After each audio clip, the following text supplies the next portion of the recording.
Welcome to the Predictable Revenue Podcast, where sales leaders teach you what's working for them so you can build it yourself. Feeling ready to kick your sales into high gear? We're here to help. Check out our sales coaching and consulting services at predictablerevenue.com.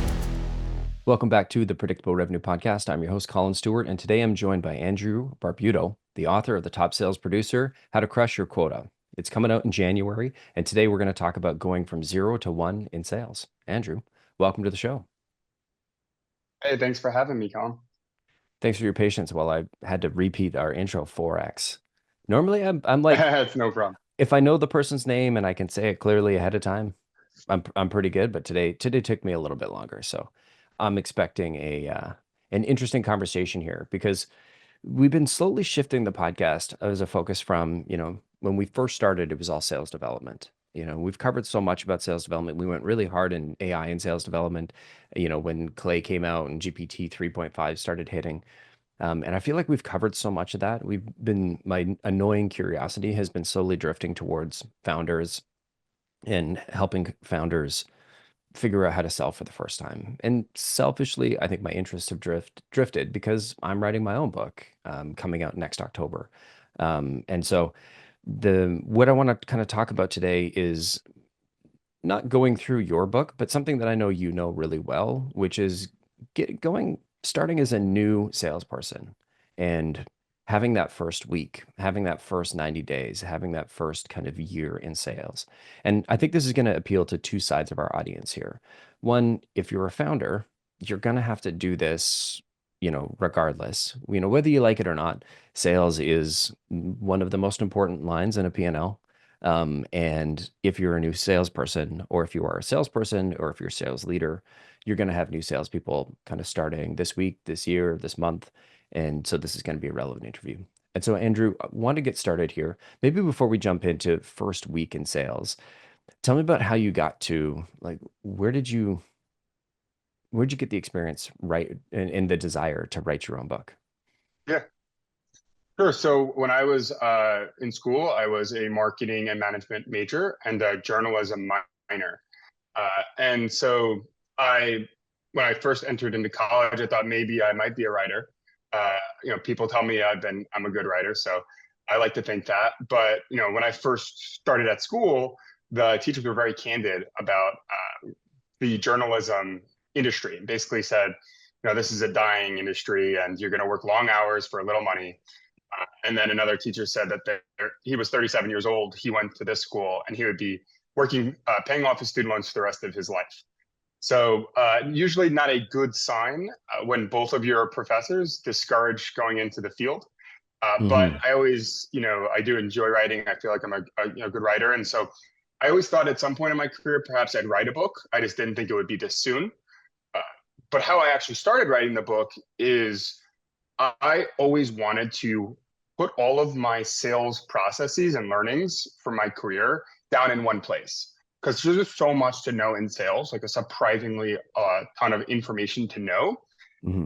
And I was always wanting to just kind of consolidate it. And so that's what it started out as. And then it slowly morphed into a book and in this 10-step process that I use on a regular basis when I do my job.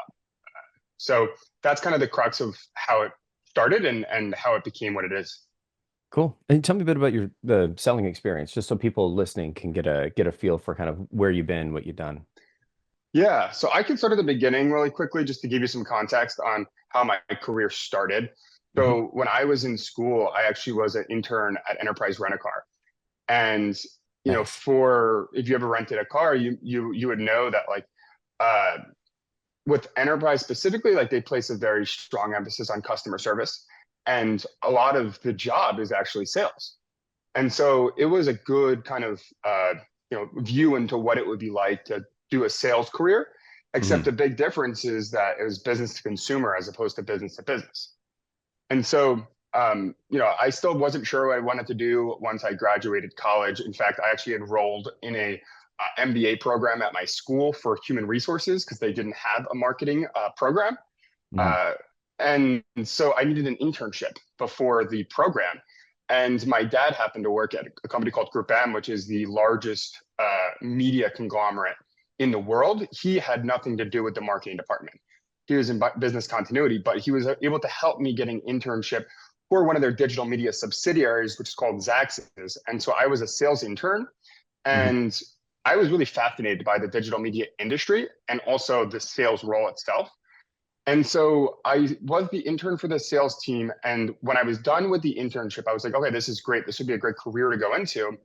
But when I said to my manager, like, I'm ready to become a salesperson within the company, he's like, oh, not so fast. You have to start from the bottom, Mhm. learn the industry, learn the role first, and then maybe 2, 3 years down the road, you can go into sales.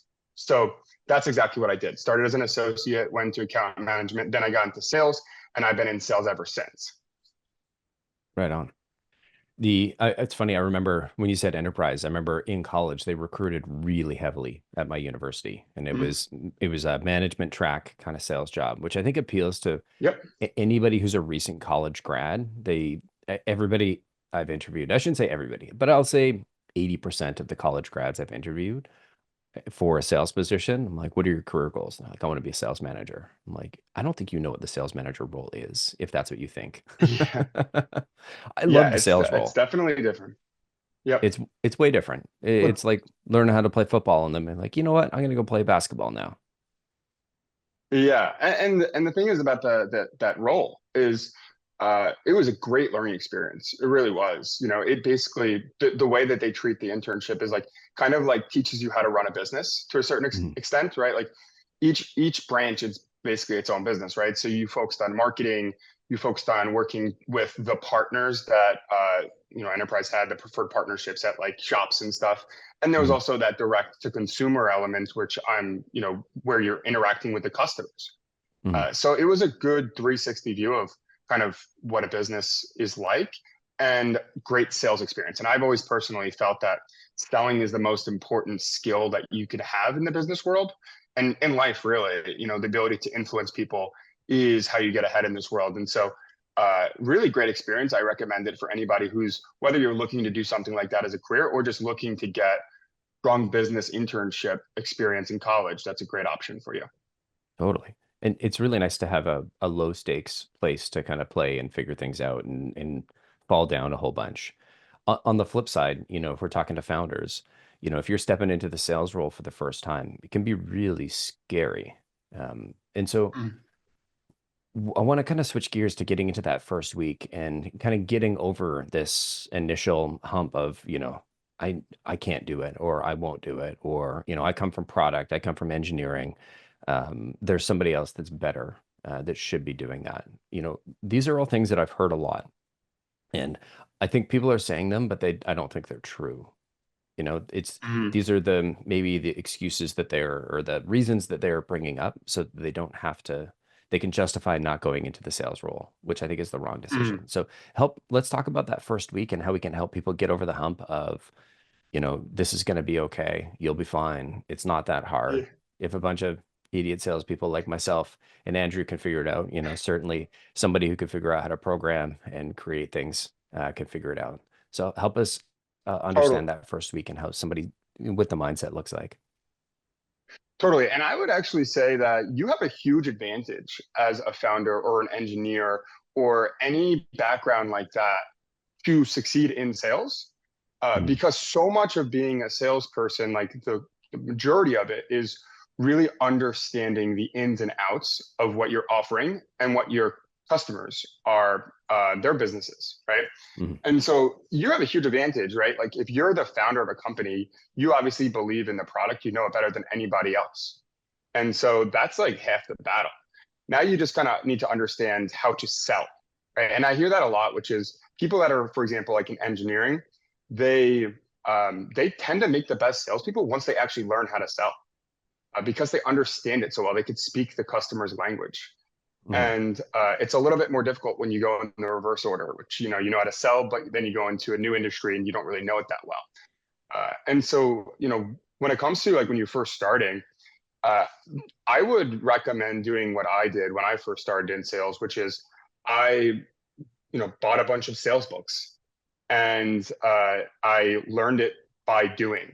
Right. So some of the more popular ones that I feel like everybody should read have helped shape my sales methodology and processes and really viewpoint Mhm. on it. And just a couple examples are like how to win friends and influence people, right? Yeah. Technically, that's a sales book, but it's really meant for anybody in business. It Mhm. teaches you how to interact with people. Another book that I recommend is Influence by Dr. Robert Cialdini. Teaches you Great. the human psychology behind sales. And once you understand that, then you can use that knowledge that you have already to uh, sell people. Mhm. Now, I want to get to your question directly. What I recommend is typically I recommend becoming an expert, but if you're a founder, you're already an expert, right? And so, you know, I recommend doing two things. One is the sales books, like I mentioned. There's other ones like the Go Giver. That's a great one because sales is really about helping people, and we can get into that. But Mhm. another thing that I recommend doing is to meet up with salespeople, right, Mhm. in the industry. What you may know salespeople in your industry, or you may even work with people that are in sales, right? And just pick their brain. That's what I did when I first started, which was interviewing top salespeople, people that are really succeeding, and just Mhm. asking them like, what are some best practices? What has worked for you? Mhm. And when you're a founder, it's all about finding the right customers, and you should have a thorough understanding of that. So that's really important, is really understanding who your ideal customer profile is. Uh, and then from there, you just really need to figure out, well, what are their needs? What are their challenges? What are their goals? And then how can I help with those? Mhm. So, that's how I would recommend in your first week. I would buy some sales books. I would start reading the classics. I would meet up with some sales folks, and then I would potentially either interview my customers if you have any existing ones, right, and ask Mhm. them like, what is their day-to-day like? How has my offering helped you? Mhm. uh, and then write it out in writing. Like, this is what my ideal customer looks like. Yeah, I always found the first week at a new, even the first couple of months at a new sales role, the thing that in hindsight, the thing that I was trying to do was build up my library of customer stories. Because Yes. if you're on a call with a customer and you can give an example, oh, I've done this for Bob and so and so and so, they bought this generator, they had that wheelchair lift, like it's a lot more, you can really help paint a better picture of Yeah. what you're trying to communicate. And I find when I'm dealing with founders, it's not a matter of like going and finding those stories. They already know those stories. It's picking, it's writing them out and making them succinct, and not Mm-hmm. being a 15-minute conversation. Because I find, especially when I'm selling a new product of mine, even though I know better, I know how to sell. I'm so excited about the product. All I want to do is just talk about the product. Mm-hmm. Yeah. And that's the thing for any sales role, actually. So that's actually, I think, that one of the more difficult parts going into a sales role uh, is not having those stories, right?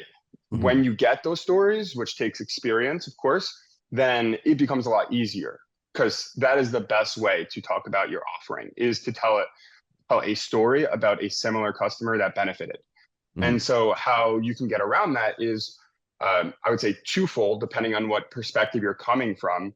Uh, One is if you have colleagues that perhaps have more experience than you, or other salespeople in the industry, you can, within an organization, you can borrow their stories if there are any case studies or anything like that. Or you could do what I did when I switched my company, going from one to another, is I talked about my experience personally, and Hmm. how my life would have been so much better if we had the product that I'm currently now selling. And I just Hmm. spoke about it from that perspective, because it's all about putting yourself in their shoes. And the best way to communicate something that people are going to remember is by telling a story about someone who was in their shoes, how they are used your offering and are benefiting, and what the outcome was. That's something that's going to actually stick with them versus stats or anything like that. Hmm. I love that. I want to wrap up kind of our focus on the first week. I feel like I can't, I'm not allowing myself to move to the next one because you said classic sales books. And I think in my opinion, there's only one classic sales book, and it's not Predictable Revenue. It's Miller Hyman's New Strategic Selling. And even though it's New Strategic Selling, I think the new version was written in like 1994 or something like that. Like the original was written in the early 80s. fantastic book. It is absolutely dense and it's a bit of a challenging read, but I think there's an argument to be made that every sales book that kind of came after it is sort of, was covered at least a little bit in Miller Hyman's new strategic sailing. So Mm. one of my favorites, I was raised on it. It's not the greatest read. Like I remember, at least as a non-salesperson coming in and trying to figure out all this stuff, it's kind of like reading a technical manual on sales. So from that perspective, it's not a great read, but it covers all the information. And so in that regards, it is the best, in my opinion. Yeah, it's currently collecting dust in my room right now. I think I started reading it, and to your point, it's not the lightest read, uh, but I Yes. take your word for it. I, Yeah.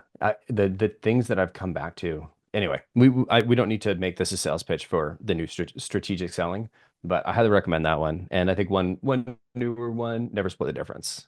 I think as a Mhm. sales book and like how to figure out how to talk to people and how to kind of sit in the conversation and kind of go back and forth, with a prospect and not be just acquiesce to every demand. I feel like Never Split the Difference is the how to have a spine in a sales call book that I needed to read.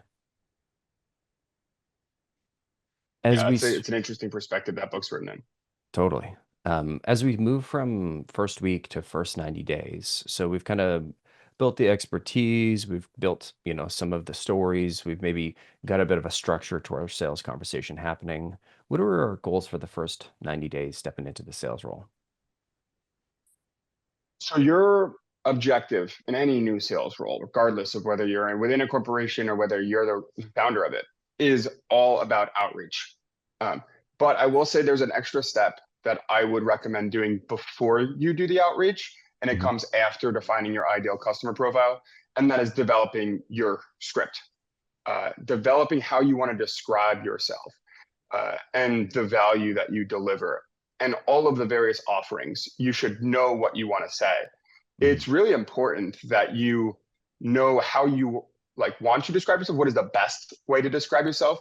And that's something that I would recommend writing out.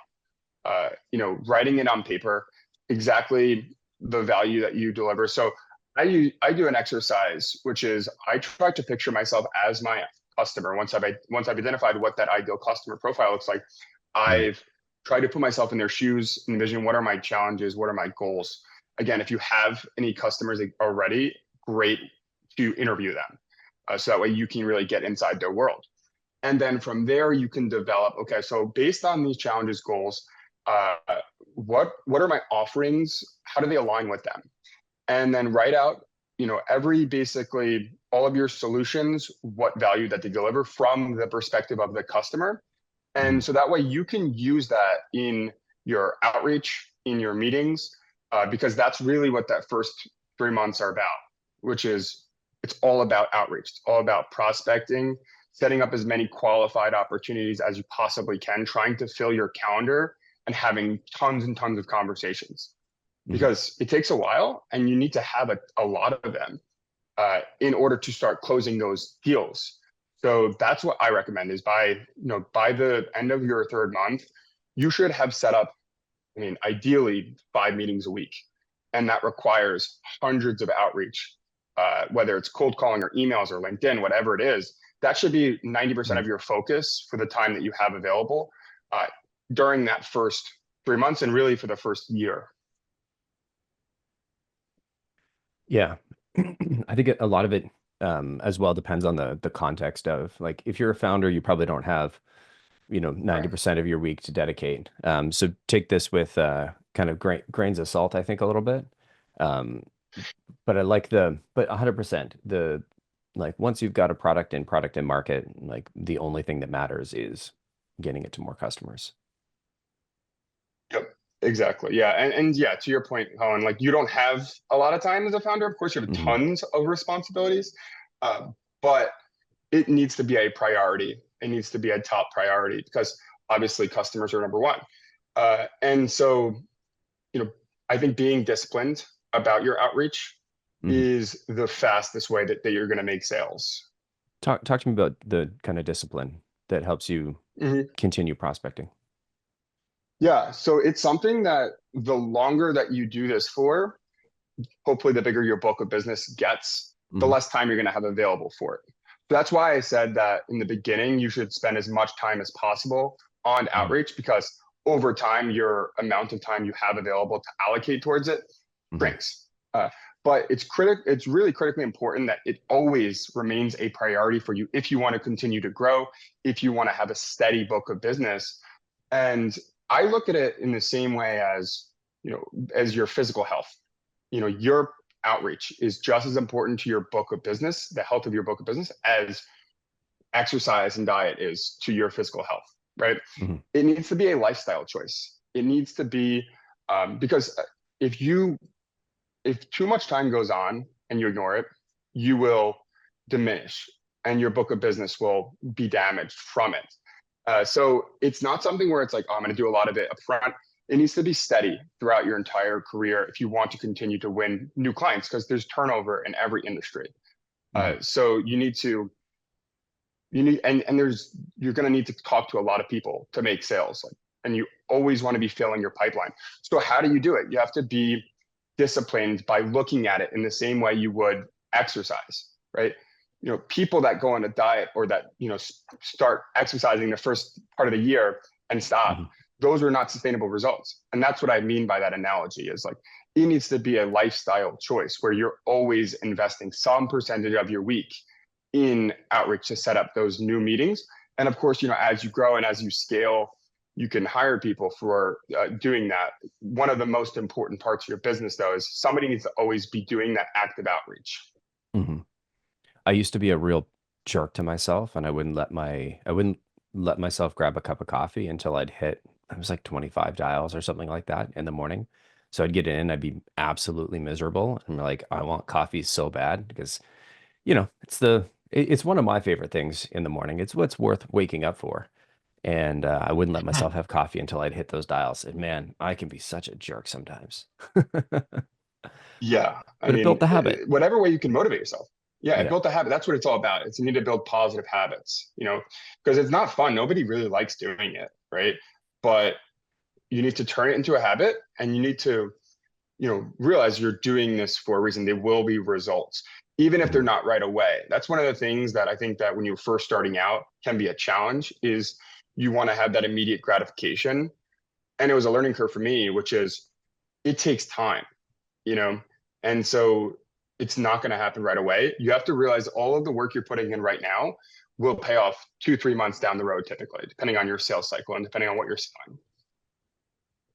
Hmm. And it feels like the failure state of outbound is like nothing. It's nothing. It's nothing. It's nothing. There's no sparks. There's no smoke. There's no anything for the first couple months. It's like you're just banging your head up Mm-hmm. against a wall, and there's no results. But the results are in your script is getting better, your delivery is getting better, your understanding is getting better. You get more comfortable on the phone. You get more comfortable over email, right? And then suddenly there's a few sparks, and now you got some smoke. And so if you're in the mix right now where you're pushing, pushing, pushing, but you're not seeing anything, just keep going. Yeah, I mean, don't go on for, Mm-hmm. 18 months with zero results. Obviously, that's, a little bit too far. But, the first couple months, don't get discouraged if it doesn't take you, or if it takes you, a couple weeks to get your first call booked, and especially if you're not hitting five meetings a week. I'd say that's a lot for a founder prospecting. You could probably cheat your way there by getting some referrals from existing customers and stuff. But I think Andrew's point is you want to keep that pipeline rolling. You want to be consistent about it. Mm-hmm. Totally. And the I also look at it as you know, your outreach is not necessarily going to result immediately with meetings, but it takes an average of 7 touch points before setting up a meeting. So you Hmm. need to look at it like, don't expect in your first or second or third. You have to be disciplined enough to continue to follow up until you've earned their time, until the timing becomes right. And so you need to cast a wide net to do that. Be consistent and persistent with your follow ups. Hmm. Uh, Focus on the value, and you're exactly right, Collin. It becomes easier over time as you get better and you get more experience. The entire sales cycle becomes easier once you've had a few sales under your belt. The first ones are the most difficult ones because you don't have those stories. You're also very green, so you don't have that much experience with selling, and you get better at selling over time as well. Hmm. I would also say don't fall in love with your list. there's some sales books say, oh, you got to research your prospect, this and that. And I think, well, in some cases, that's a really good approach. In other ways, if you're a founder and you're staring at a list that you got a cold call, overly researching and I call it falling in love with a list where you've got this perfect customer on the list. You're like, oh man, this one is going to be the one. They've got this, they've got that, they've got all these criteria. They're going to be perfect customer, and then you call them and nobody picks up, and it can be such a deflating experience when like what you really need to do is call 100 companies that look like that, right? To get your first couple Right. meetings. And so, yes, you Right. should probably, maybe do a little bit of research, ahead of time, but don't let that consume all of your day because LinkedIn is designed to suck you in and keep your attention on LinkedIn. And they don't care if you're researching a prospect or clicking on sales humor articles and sharing memes and things like that. Like it's just there to suck your attention. And so I find it really tricky, especially with LinkedIn, where I'm like, okay, I got to hit this list. I want to do some research. And then I fall in love with the company. I'm like, man, this is the perfect company. And then I start to like daydream about them becoming a case study when really I just needed to like look at the name. Okay, this is how I'm gonna, change my approach and then just hit dial. Right. I feel like that was one of the biggest areas where I would get stuck. It's like, ooh, look at that company. They look great. They're gonna be Analysis perfect. paralysis. Yeah. We're gonna fall in Yeah, you can't get love. We're analysis gonna paralysis. I mean, I've had accounts where I've been calling on them for 8 years and I still haven't given up because I'm like, oh, I know that they're the exact type of customer that would benefit, from our offering. Mhm, But when you're drawing out your ideal customer profile, you look at various data points. But the most important data point is, are they going to talk to me? Do they want my help? That's number one. mhm, And so you know, the ideal customer is really just use as a is supposed to be used as a guide. This is mhm, generally who we can help, but you need to cast a wide net because not everyone's going to respond. It doesn't matter how many times you reach out to them. There are people that are just never going to respond. So you need to cast a really wide net because it's very difficult to predict the ones that are going to. So mhm, that's really the main reason why you need to do a ton of outreach. Is maybe not because there's not enough companies that you can help, but it's because you're going to need to cast a wide net to find the ones that are open to seeking your help. And that's totally. the right time and the right budgets. 100%. We're not always going to be prospecting, especially if we're a founder, or an account exec. We might be handed a book of business. As a founder, you might be managing a book of business already. So talk to me about, the first 90 days. What should they be focused on from getting to know the customer perspective? Yeah. So like I said, I always recommend to set up some time with a customer just to get to know them, Hmm. not necessarily in the context of I'm here to sell you, but really just to get inside their world uh, and really understand, like to interview them about what their day to day is like. Hmm. you know, Walk me through your day. Talk to me about some of the challenges that you've experienced, or that you typically experience. Uh, Explain to me like why these goals are important, not just what goals you have, but why are they important. Uh, and then the business metrics, super important, is to really understand their business metrics. Uh, Hmm. and so, in order to do that, you need to have a pretty good understanding of the way a business works. And obviously, if you're a founder, you need to understand that regardless. But really, for me, it was understanding what a P&L statement was really all about Hmm. and how it pertains to my customers' businesses. Hmm. Where is this money going to be coming from that they're going to be paying for your service? How often is it going to become available? Uh, can you help them make money? Can you help them save money? You really need to understand not just about how your own business works and how you're going to make money, but how your customer's business works, so that way you can position yourself to be able to help with their business. And if you're a founder, you're likely talking to other higher level executives, decision maker type roles. So you need to speak their language. So I think that a couple of recommendations I would have for that is, I was a business major in college, right? But college, it's almost like it's different when you're in the actual real world and you have to like apply this stuff. Hmm. One book that really helped was Seeing the Big Picture by Kevin Scope for me. It just basically walks through the financials and it puts it in a very simple terms. The other thing Hmm. is that really helped me was reading financial reports of public companies and understanding you can get a ton of information from a financial report if it's a public company, even if it's not like something that's in your ideal customer profile, but it's similar. you can Mhm. understand what are the type of companies, what are they investing in. And then from there, you want to read the trades. You want to always understand what is the latest, what are the trends in the marketplace, how can you capitalize on the trends, and how are they impacting your customers? Because that's when you can really deliver the most value, is when the timing is right, there's budget available, there's a need for it, and you're able to help with advancing them into the future, better compete in their world. Mhm. So that's kind of how I look at it, is both doing my own research with that and also talking to customers. Perfect. So first 90 days, we're focused on kind of getting our prospecting engine rolling, getting to know our customers. Anything else before we move on to goals for the year? Um, I mean, there's obviously a ton that you have to worry about as a founder.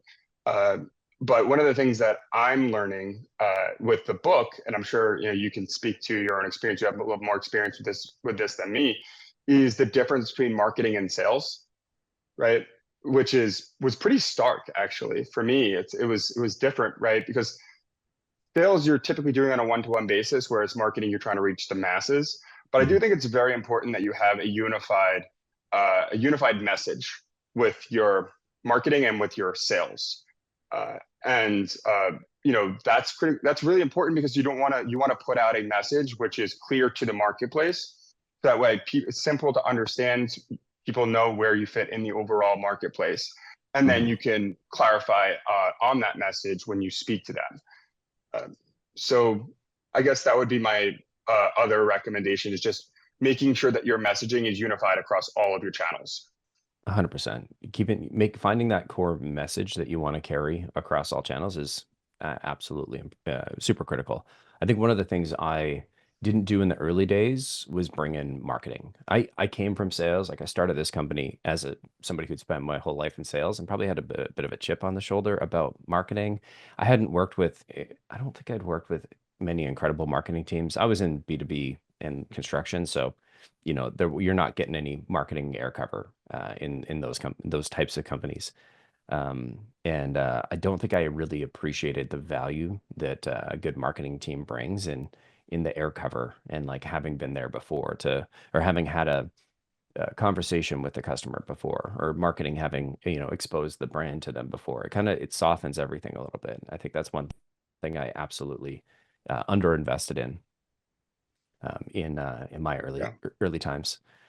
In terms of like getting to know, if you're an SDR or an AE stepping into a new role, there's obviously going to be internal processes. I think if you're a founder, it's kind of up to you to figure out the process and kind of document. And so where does that fit in? Is that first week, first 90 days? Is that first year?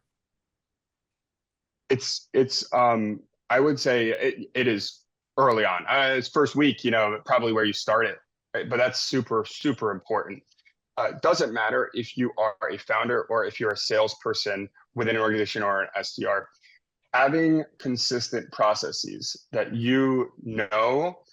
that help you stay organized and prioritize the right things Mhm. is so important for a well-run organization. Speaking for myself, when I entered into my current company and I work in advertising technology, uh, one of the things I wish I did more of was really understanding all of the internal processes that go into the business. Because when the time does become right with a sale, then you don't want to send yourself on a goose chase, right? Like Mhm. you work with all of these different departments, and the same thing with the founder, right? Accounting, marketing, operations, all of these pieces work together. Everybody needs to be operating on the same understanding and pulling in the same direction. That's something that I think is so important, is that everybody needs to have the same objective, the same North Star. Mhm. And so that way you all have the same vision, and you all understand what processes are required to go from point A to point B to point C. When you're running a business, with a sales cycle, that's why it's so important to really understand your sales cycle. Mhm. And the buyer journey is the flip side of the sales cycle. When you're talking to customers, asking them about their buying journey, how do they make decisions? And then you could base your sales cycle off of the buyer's journey. Because at the end of the day, that's what's most important, is how your customers buy. But you also want to make sure that you have those unified, consistent processes That way, as you scale, you can be as efficient as possible. Uh, Hmm. and so getting those in place, right? Whether that means using specific software for accounting, for what have you, that's really, really important. And you want to do that right from the beginning. It's something that's definitely worth investing in. Love it. So we've got our prospecting going. We're getting to know our customers. We're getting to document our process. So that's kind of the first 90 days wrapped. Now, as we turn our sights to the first end of the first year, what are some things that we want to be able to kind of have mastered by the end of the first year as a new sales rep? There's always going to be a learning curve, of course, but that's what that first year is to work out all the kinks. So by the end of the first year, you should have all of these very ironed out and buttoned up. Now, Mhm. you're always going to be learning for as long as you're in business, right? But what I mean by that, the most important things to have ironed out by the end of the first year are your message, your branding, your script, your pitch that what you're saying to customers, who you're selling to. You need to have a very thorough understanding of what, not just like a description of it from like a high level, but also what are those buying points that those triggers that you should be looking for that are Mhm. deeper than just the high level revenue or what have you. You need to really understand when they buy, what you should be looking for. Processes also need to be ironed out. So that way, you can bring in new people and teach them the new process. So that way everybody is using those unified processes. And then when it comes to by the end of the first year, you should have made some sales by then, right? So as you do bring those sales in, you learn from each individual one, make sure that each one you learn and you take something for the next one. Mhm. And when you're in a new sales position, the more sales you make, the easier the next one gets. As long as you're always learning and improving. The other thing that we didn't talk about, which I think is important, is strategic partnerships. Especially if you're like bootstrapping, right? If you're starting a company, you need to have those partnerships in place. You need to have those relationships so that way you can service your customers in Mhm. every way that they need. So that's another thing that I would have ironed out as a founder by the end of, pretty early on in the first few months is what are the services that my customers need and who are my go-to partners for when I need to, work with somebody to do it. You can't do everything in-house. Mhm. Love that. So we're getting to know our partners. We're consistently closing deals.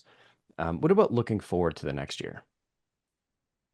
So, now you're starting to think about growth and you're starting to think about goals, and how you can continuously improve and scale, Hmm. right? Because as a founder, you can't do everything yourself.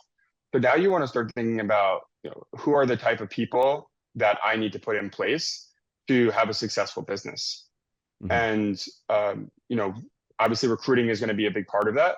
Hmm. So identifying what to look for when you're finding new people and what makes a good salesperson if you don't want to be the one doing it all yourself, which I'm sure most founders won't want to do, right? Hmm. And so I think that as you start going into the next year, you have your message down, you have your processes down, you have your pitch, and you want to start thinking about the future Hmm. and thinking about scaling.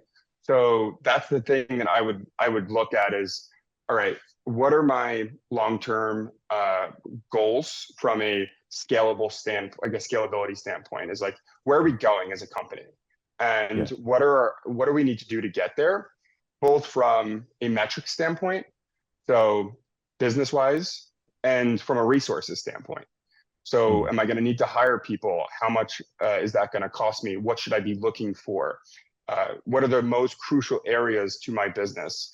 Because, of course, the objective will be is that you hire people that are uh, have expertise in areas that you don't, Hmm. and you hire people that are going to stick around and have the same vision as you, and those people could then attract more people and can instill the type of values that you have as a company, which is so important. Everybody's on the same page and pushing in the same direction. Also, everybody has the same values that you Hmm. have and that you envision when you started your company. So finding those people that you can work with that have a lot of value that have expertise, uh, so that way you can really start scaling and building your company. Love it. I feel like we could have gone an hour on each of the kind of first week, first 90 days, and first year in sales. So I appreciate you kind of keeping us along because this could have been a 4 hour episode, which I'm pretty sure neither of us want to do and nobody wants to listen to. I'm one last question, then I want to talk a little bit about the book for a sec. As you were going through learning about sales, what's something that was unexpected that you learned, at about about the process?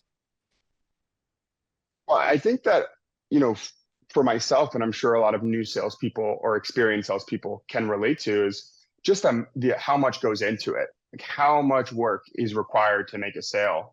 Hmm. How much it's not linear. You need to cast a wide net. You need to be always filling the pipeline. And so many different things can go wrong, right? You could be in the 5 yard line and then there is a dispute about terms and conditions. So just remaining persistent, always filling the pipeline, and that's the way I look at my sales. Is that I don't bank on any one individual customer or sale going through, and I don't think anybody should, because Hmm. there's just a million different things that could come up which prevent it from happening, and there's going to be sales that you think is a short thing that don't come through, and then there's going to be ones that you think are a long shot that do come through. So the only way that you can safeguard yourself is that you're always filling the pipeline with qualified opportunities, Hmm. uh, and being persistent, never getting complacent. So that was surprising, as I'm sure it is for a lot of people, and how long it takes. Uh, Hmm. the uh, the other thing I think that the biggest learning that I had, that I think that people, you know, eventually come to this conclusion when they're in sales. It just takes people longer than others. And a book that was very influential for me was the book The Go Giver. What the book is about, if you haven't read it, is it just puts sales into perspective, which is sales is not about your product. It's not about pitching, features and benefits and telling them your story. Like that's important, but what your customers really care about, and when you're going to start really seeing results, is sales is all about helping people Hmm. and providing value. So thinking about from the customer standpoint, what are the ways that we can help, regardless of whether there's money being, uh, you know, if there's money involved or not. Think about your customers and what are the ways you can add value. So that way, that's how you start building like a actual, partnership, strategic partnership. You want to be looked at as an advisor, somebody that's a go-to for your industry, for your niche. Hmm. It's so important. And so all of that comes down to is, wake up every day not necessarily thinking about how can I make sales. Wake Hmm. up every day and think about how can I help customers. When you shift that mindset from I'm trying to make sales to I'm trying to help customers, everything shifts. Your meetings start becoming more productive because you're asking questions not to sell. You're asking questions to understand their business so you can determine how you can help them. Hmm. And that's really what it's all about. It just changes all of your perception in that respect. And as sooner that you can get to that point where you understand, like my job is to help people. It's Hmm. not to make sales, and the sales are a byproduct of helping people. The more successful that you will be. I love that. I remember I read a book, I don't think it was The Go-Giver, and it might have even been a manager coached me on it, but I was struggling to cold call. And they said, you know, I don't know, it was Mike. I was selling wheelchair egress lifts or egress devices, basically for people in wheelchairs that needed to get out of buildings that were on fire. We sold like a wheelchair. It was like I think they called it an egress lift. It was the EvacuTrack, and I was struggling to cold call. I had to cold call community centers and churches. Pretty easy people to cold call, but I was brand new. And he's like, "Okay, think about Paul." And Paul was in a chair. He's like, "No, we were in like a 3 story kind of walk up or 3 story building. It didn't have or had an elevator, but you know." In the fire, you're not supposed to use the elevator. And so Mike was sitting there and he's like, look at this list. He's like, now think about Paul. Now think about our building being on fire. Do you want Paul to have an evacuate track there so somebody can get him out quickly, or do you want to let him sit there and burn? I was like, Okay, I'll make my dials, Mike. That's I get it. I don't want Paul to burn. And suddenly it wasn't about me making my commission. It was about like saving Paul. And so saving Paul. it gave Paul's life's purpose. at stake. Yeah, it gave purpose to the Yeah, calls, and not, this is a pretty I'm so extreme glad you brought that up. example. Yeah, but not everybody's going to be there. But like if you can find that ultimate value, like you said, it changes the context. I didn't look at it as cold calling anymore. I was like, I want to see how many people I can go and help. Yeah, 100%. I'm glad you brought that up because that's a perfect example, right? Cold calling. Let's be honest, cold calling is difficult. It's not fun, no matter what, right? You have to disrupt people's days, and that's something you have to do in sales. So, like, you need to get over that. Like, our job is to disrupt other people's days, Mhm. but you're disrupting them to help them. So when you Altruistically. look at it in that, yeah. So when you look at it like that, and it could apply to anything that you're selling, not just, Paul in a burning building, which, I think that is a really good way to kind of look at it from what you were selling. But Hmm. generally, like, anything, it's like, I just use, let's say you're selling, IT software, or you're selling cybersecurity software. You're pitching somebody because you don't want their computer to get viruses or what have you, not because you Hmm. have this great software. It's because you're worried about their computer's well-being, or it doesn't matter what you're selling, right? I sell ad Hmm. tech software, so when I reach out to people, my technology that we sell helps their day-to-day processes be more streamlined, be more efficient, and Hmm. it makes their jobs easier. It makes their employees' jobs easier. So when I'm reaching out to them, I'm talking about, okay, how can our software makes your job easier. And when I'm talking to customers, I'm trying to understand, well, what's your day look like now? So that way I can determine uh, how our software can make it better. And the thing is, Hmm. depending on what you're selling, it's not always going to be the case. That's something that's also really important to take into account, is that chances are your product's not going to be right for everybody, depending on what Hmm. you're selling, right? You reached out to a hospital, they already have one. Well, there's nothing there, right? Like what you had, like there's nothing there. And the Good. same thing You for got it. me, Like that's okay. right? Yeah. Yeah, exactly. And like, it doesn't have to be something that extreme, right? Like, that's clearly a black and white situation. But you also need to know who are the customers that I can benefit most, or that will benefit most for my offering.